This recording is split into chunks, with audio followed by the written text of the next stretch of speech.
voina chuan guitar lesson thar kan zir ho lenga voina kan zir ho le tur chu Lalsangliana i cham reng thina sin ti hla sakha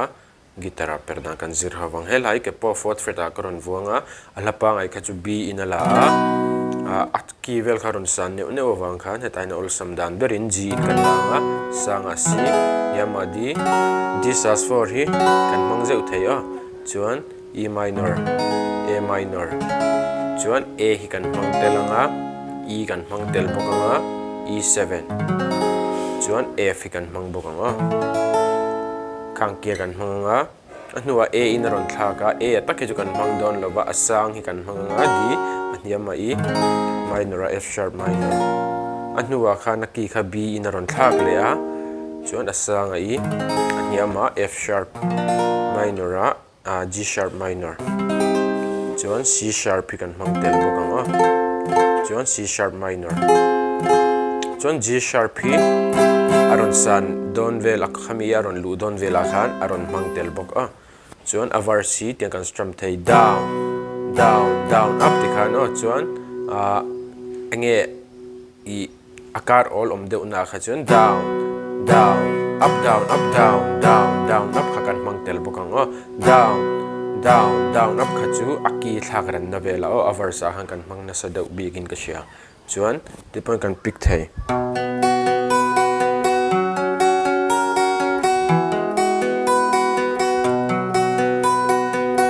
no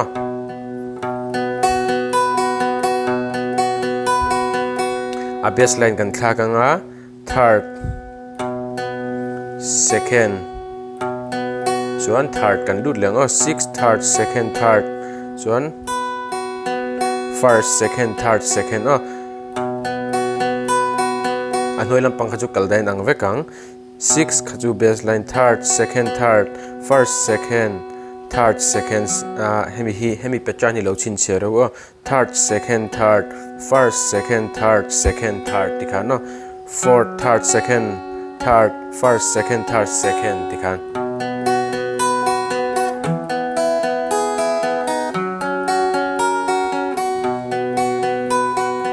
tikhano nangmani pona picking pechan khachu inisiam chop ve theyo kha chin thu ne ro se alhanen karon play rem lenga uluk da vinilo ngai thale don nia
It's all